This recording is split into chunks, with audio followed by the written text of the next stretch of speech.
Well, hello everyone. Welcome to A Mind for Fitness. I'm your host, Ian Carlin. I am really glad that you could make it today to this podcast.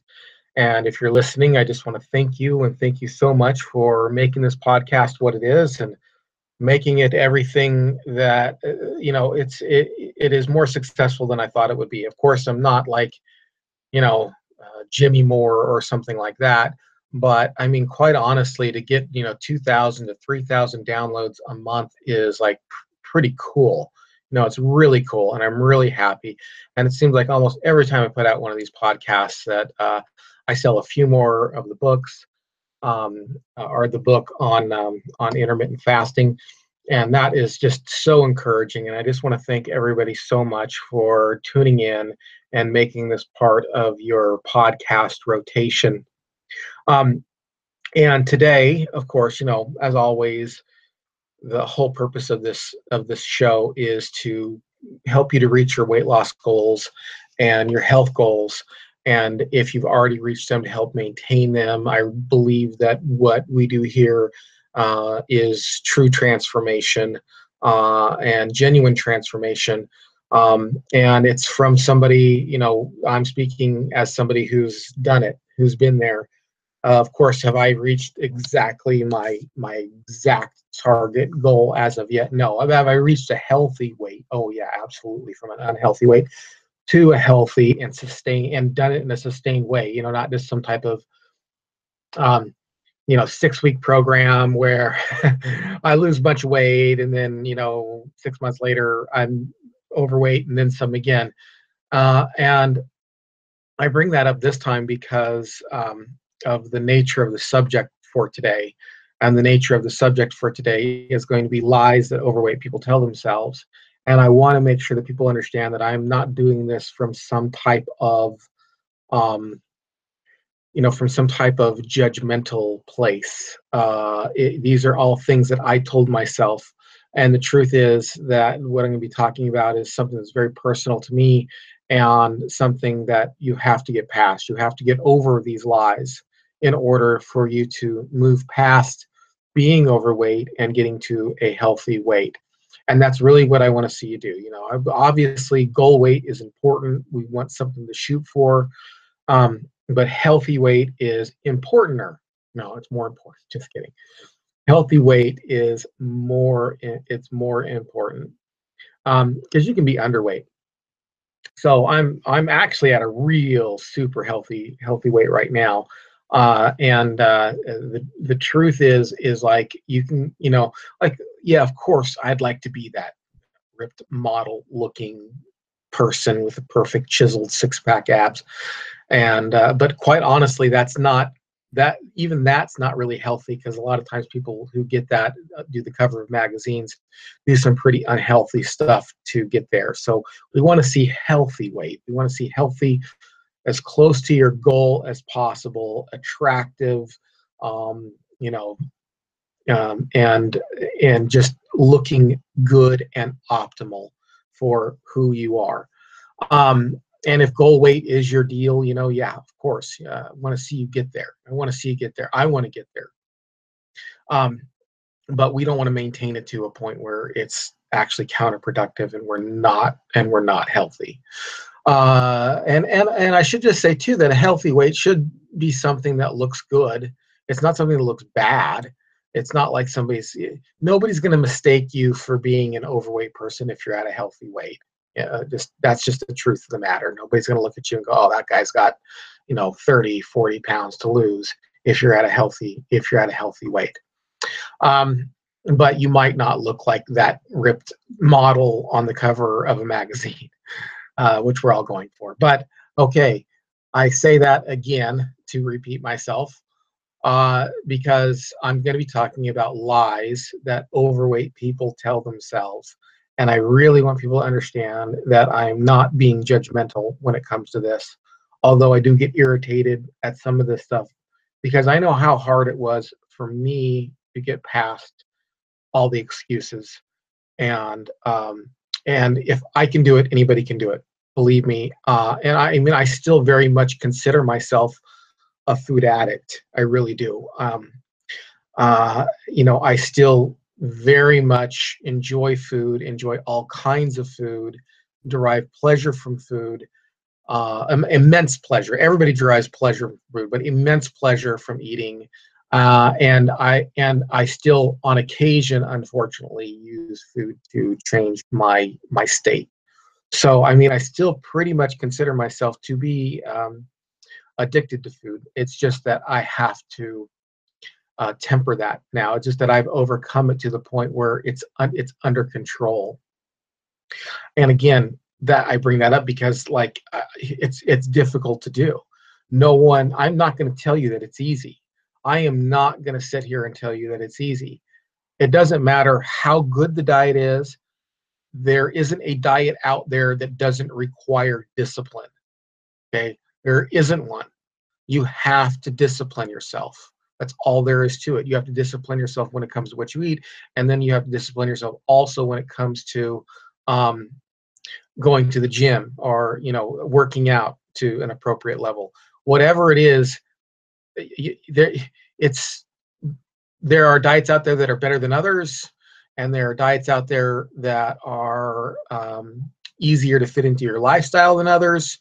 But there is no diet out there where it's going to be absolutely easy, where somebody's going to wave a magic wand over you and you're never going to desire a cookie again. You're never going to desire a cupcake again. You're never going to desire pizza again, or whatever food it is that you're struggling with, or find yourself eating on a consistent basis that's bad for you.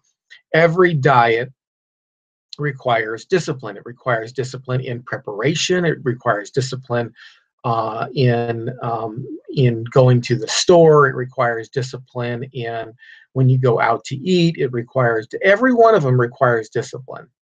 Some are a little more lenient on carbs than others. Some are more lenient on the quality of your food. Some are more lenient on when you can eat and when you can't eat. It doesn't matter what diet it is. There is always going to be something that you have to sacrifice. There's going to be something that you have to give up.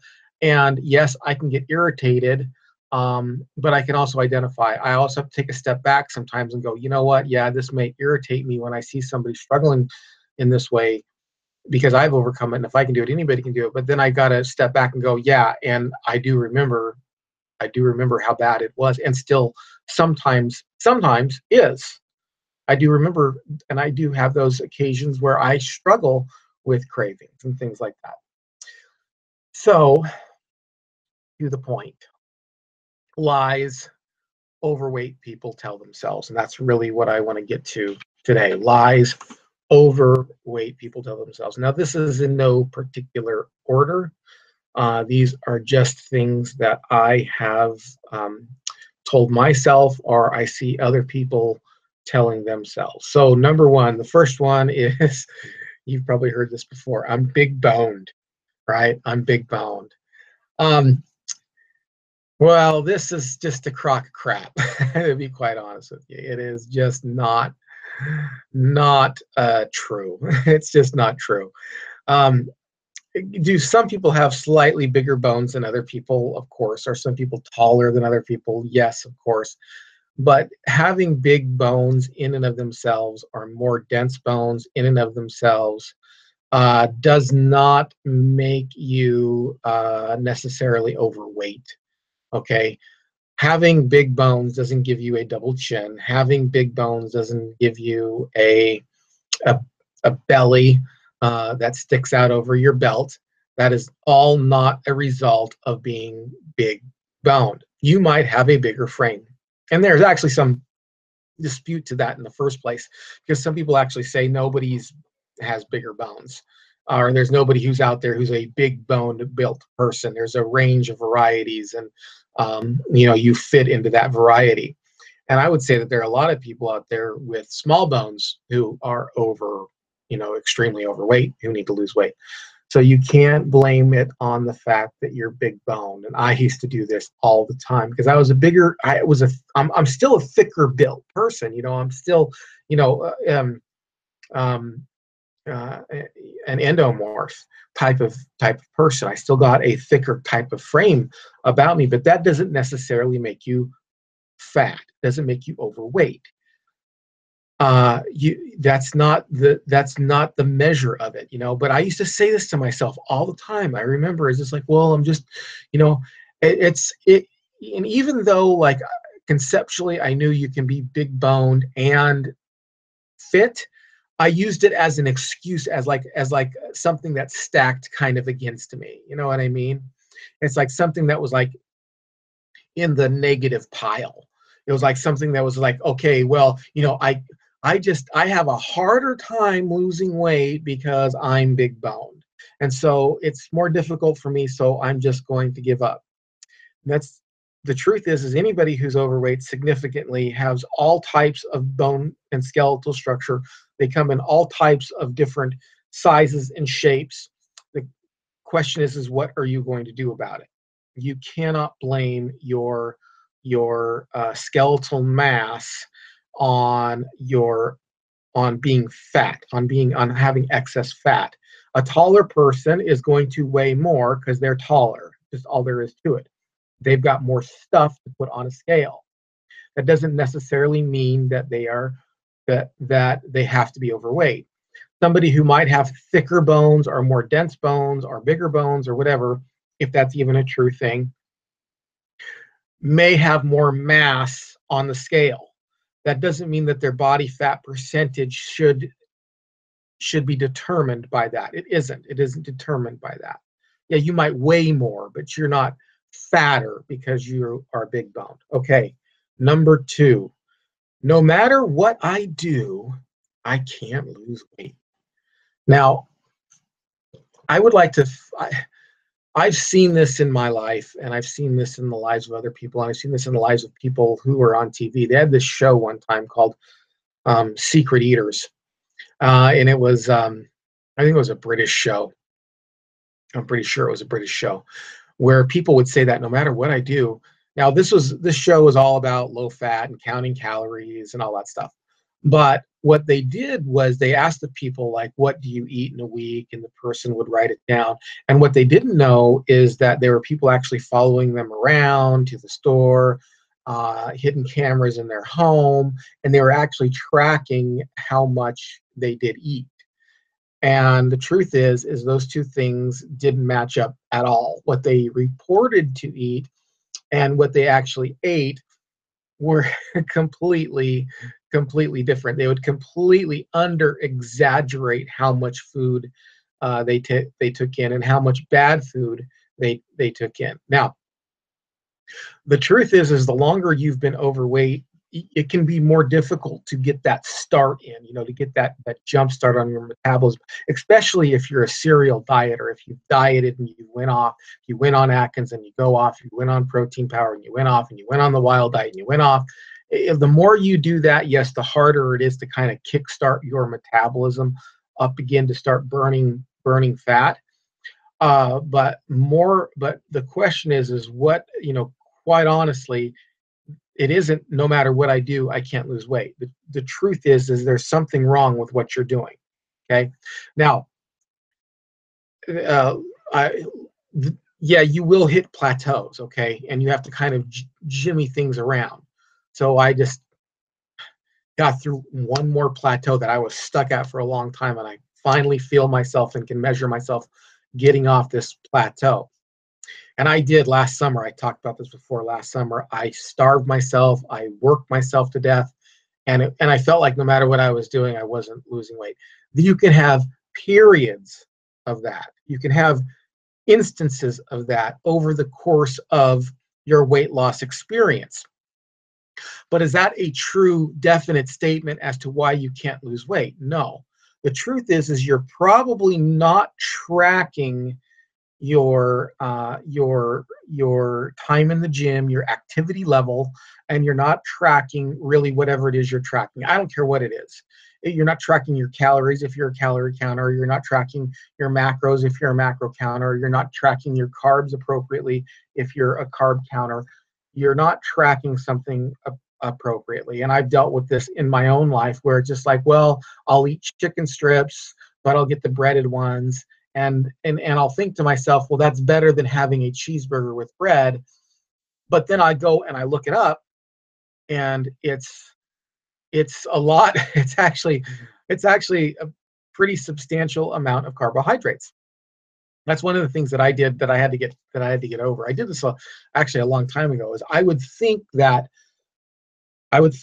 because I didn't eat the hamburger with the bun, and instead I had chicken strips, that because I wasn't having bread, and it's just like, well, there's only a little bit on there. But then when I actually looked up how much breading is in chicken strips and the average carb count, it was like super high.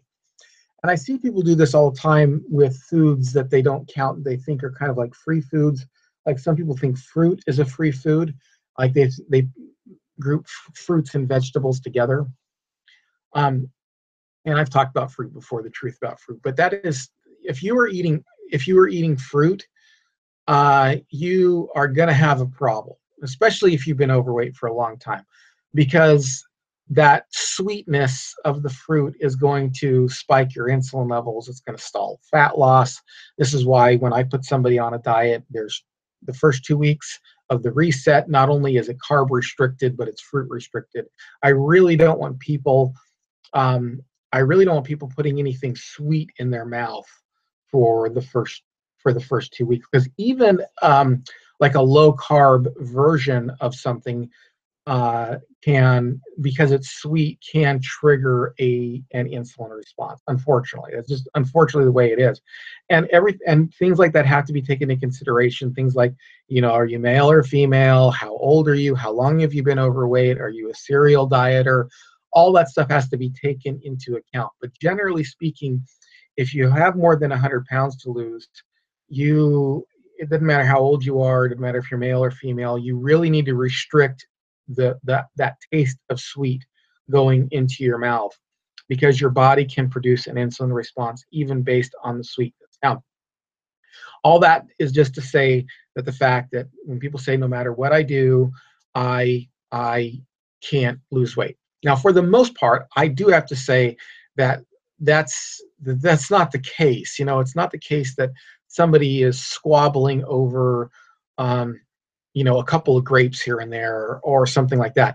Normally what it is somebody goes on a diet for 2 days, and then the third day they eat, you know, brownies or a cheesecake or something, and then another day they try to do a low carb meal, then they just say screw it and I go on a high carb meal, and then normally it's that kind of thing that happens, and somebody says, I don't know, I just can't do it. It's like, I only had, but they don't look at what they're actually eating.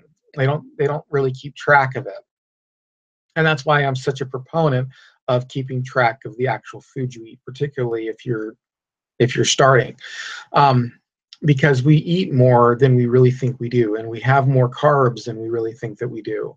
And there are carbs and everything. Now, the good news is that, like, when I recommend my diet, you don't have to count green vegetables or cauliflower actually at all.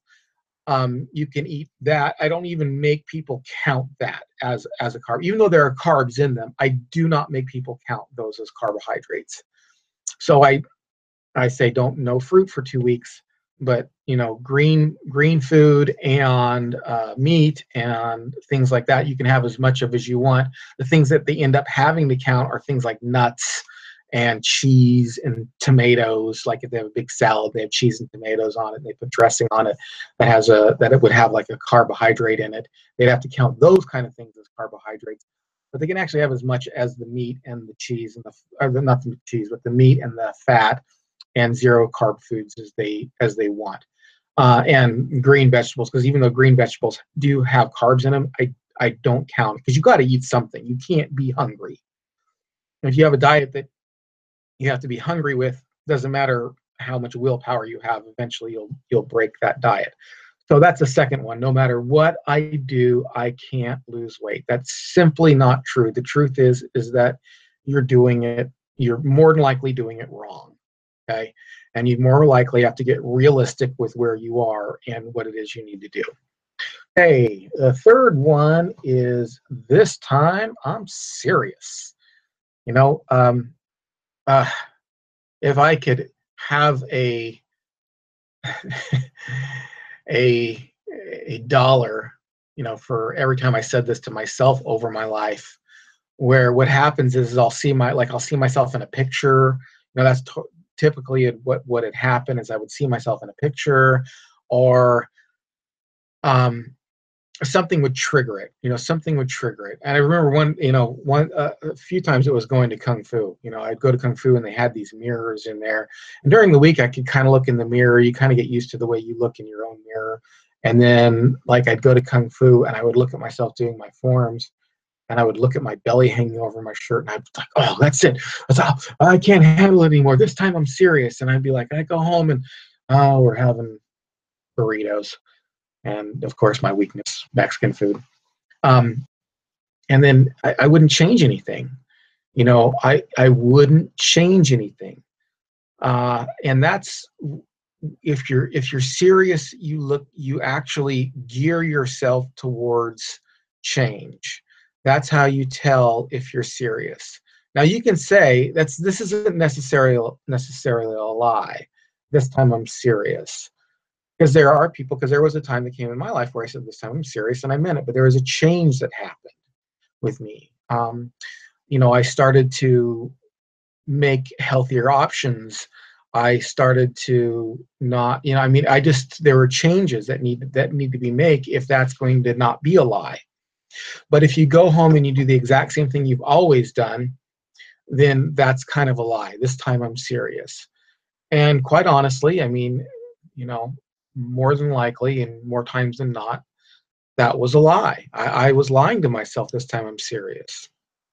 I may have meant it in the moment, but I didn't mean it enough to change anything, to alter my behavior in any way. I would just continue to, well, then, the next day I get up and, if you're serious, then go through your house and throw away the crappy food, throw away the bad food for you, the wasteful food.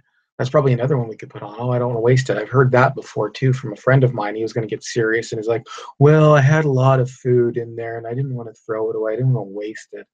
I was like, well, yeah, rat poison, I wouldn't want to waste that by eating it, you know? So I wouldn't want to waste it. Um, this time I'm serious. Go through and throw it away then. Throw those Twinkies in the trash. You're not wasting it. You're not. You got to get this out of your head. I'm wasting food if I throw it away. You are not wasting food if you throw it away. If you are overweight and you're full and you continue to eat, you're wasting food because you don't need it. So it's wasting. Just because you put it in your mouth and swallow it and chew it out does not mean that you're using it. You're not using it. You're just putting it in the trash can you wear instead of the trash can you don't wear. And that's really the options that you have. You have the option of putting it in the trash can you wear or putting it in the trash can you don't wear. End of story. You have to get over this idea that I'm wasting food. So I had a friend, like I said, I was like, well, did you go through your house and throw, well, I still, I didn't want to waste that food. I'm like, you're not serious. You're not serious. The other one is, fourth one, this is the fourth one. I'll start on Monday. Now, these are all kind of interrelated. These are all kind of interrelated. Monday is the worst day to start a diet. Absolutely the worst day. The best day to start a diet is Friday. Friday is the absolute best day because you're serious if you started on Friday. Everybody starts their diet on Monday. And how many times in the past have you told yourself, oh, I'll start Monday. I'll just have this weekend to cheat and I'll start Monday. Look, there's no perfect time to start a diet. Well, other than Friday, I think Friday. But really, honestly, even that, there's no perfect time. There is no perfect time to start your diet. You know when the perfect time to start your diet is? Right now. Right now is the perfect time to start your diet. Okay? That's the perfect time to start your diet. This very minute. And if you don't start this very minute, well, then you're not serious. You're not going to start it on Monday. If you don't start it now, you're not going to start it on Monday because you know what happens. You've done this before. We've seen this movie. We've rewinded it, or we've, set the DVR back and we're just playing it again. I'll start on Monday. You won't. You might start the morning on Monday, If you're really serious, like maybe you bought like a DVD set, whatever, you'll start that on Monday and maybe you'll get through a week or two, or you bought into some Shakeology program. You might get through a week or two of that. But if you're serious, you'll start now. You'll start now. And there's a way to construct a diet that you can manage and you can do. It takes discipline. But you won't start I've said this, I've heard it said so many times. Oh, we'll start Monday. Oh, we'll do this, we'll start Monday. All right, the last one. This is the fifth one. Other people don't, this is a pity party one. Other people don't have to watch what they eat. Why should I? Other people don't have to watch what they eat. And this really is a feeling sorry for yourself kind of thing. And the truth, and this is a lie, because it's not true. Okay, this is not true. Other people get to eat whatever they want. How come I'm the one that doesn't have to get to eat what I want? I've seen this, I said this to myself before, being upset with that naturally thin person and watching what they eat and, being upset about that and feeling sorry for myself. But it's not true. Okay, and let me tell you something. Let me tell you on a couple of levels why this is not true. Number one, other people who are not overweight often do watch what they eat. Now, okay, to some degree, a young male bean pulse, ectomorph, sometimes they don't have to watch what they eat for a while. But what's interesting about that is it catches up to them. I call it the curse of the ectomorph, basically, because you get these, skinny people who are naturally thin, who really haven't had to watch what they eat for most of their life. And because of that, they've been very undisciplined around food, but then it catches up to them and they have no discipline with it. It's discipline around food is foreign to them, unless they were an athlete of some kind. But it was foreign to them. And I'll be honest with you, no one looks good overweight, but the ectomorph who gains that pot belly, honestly, they look kind of the worst in my opinion. Not being judgmental, that's just my assessment of it. Their chest gets shrunken in and their gut comes out, and they don't look good, and they don't like the way they look either. So I'm not bagging on them, just saying that it doesn't look good. So it does catch up to them. Second thing is that just because somebody doesn't watch what they eat, just because they're not fat, doesn't mean they're not unhealthy. They'll still have heart disease. They'll still have all kinds of stuff. They do have to be concerned. They do need to be concerned about what they eat. Okay, because it's still unhealthy to, just because you don't, you see that skinny young man eat a pie and go off and they look the same, and you eat the pie and you gain 20 pounds, doesn't mean that they're healthy, and it doesn't mean it doesn't catch up with them. But here's the other thing. Occasionally, like I've known a lot of ectomorph friends who can kind of eat what they want, but now it's catching up to them, where my whole life have had to try to be disciplined around food. And they're just getting more overweight and more overweight. And the reason is they've never had to be disciplined around food. Second, but the other part of this is a lot of times they do watch what they eat. It's not true that only people who are overweight have to watch what they eat and other people get to eat what they want. A lot of these, and if you watch what they eat, they don't eat like how I used to eat. I would watch a friend of mine who was this naturally thin dude go, "Oh man, I'm so hungry," and he'd go and he'd eat like 3 pieces of pizza and go, "Oh, I'm stuffed," and I would eat like 7 pieces of pizza, and so so they still are not eating everything that you would eat, if that makes sense. So it's kind of hard because this one's wrong, and I'm just riffing off the top of my head here. This one's wrong on a few different levels. other people don't have to watch what they eat. It's wrong on a few different levels. Number one, even those people who eat all the time and don't necessarily gain weight, they still don't eat all the food that we eat, that I ate as an overweight person. They would go, oh, I'm going to pig out, and they would eat like, you know, half a bowl of ice cream where I'd have the whole entire carton. They'd be, oh, I'm so stuffed. I'd be like, where's my next carton of ice cream? You know, so they're not eating the same proportions as we are. Number two is they're still unhealthy if they eat unhealthy. They just might not be fat. Number three, they will get fat. They will. They get overweight as they get older, and it's worse for them because they've never had to be disciplined around food. And then number five on that one, or number four on that one, I don't remember exactly where I was at. But some people who are more naturally skinny still do watch what they eat and still do work out. They do. I've met people like that. They're into their body.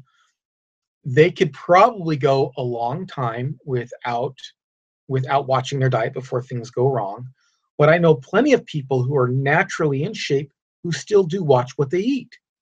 They're concerned about health for a variety of reasons, not just fat loss. Okay, so that's a lie. The other people don't have to, I'm the only one, or fat people are the only one who have to watch what they eat. That one's not true on a lot of different levels. So those are the 5 lies that I've come up with that overweight people tell themselves, all of which I used to tell myself. Again, I'm not coming at this from a place of judgmentalism. Thank you so much for joining me today on A Mind for Fitness. If you like what you heard, do me a personal favor. Go to my YouTube page and subscribe there. I've only got a few subscribers. I get like tons of downloaded, people to downloaded podcasts, but I've only got a few subscribers on YouTube. I know I don't have a huge presence on YouTube, but I'd like to gain a bigger presence on YouTube. So that would help me out. It's still just a Mind for Fitness. And a big part of my weight loss journey was intermittent fasting. And I have a book on intermittent fasting called Fasting to Break Your Plateau, a basic guide to intermittent fasting. And I will link that to the show notes. It's absolutely free if you're an Amazon Prime user. And if you're not an Amazon Prime user, it's only $2.99. Help me out a bunch. You can follow me on Facebook at Facebook.com/A Mind for Fitness. Twitter, don't do much on Twitter. I do a lot on Facebook. I'm always updating Facebook. And like if I find like a cool meme, or if I find like a cool video, I'm always putting it on Facebook to share knowledge and stuff like that.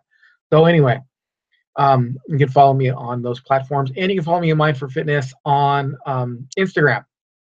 So join me there. All right, everyone. Thanks so much. And until we meet again, please keep your mind on fitness.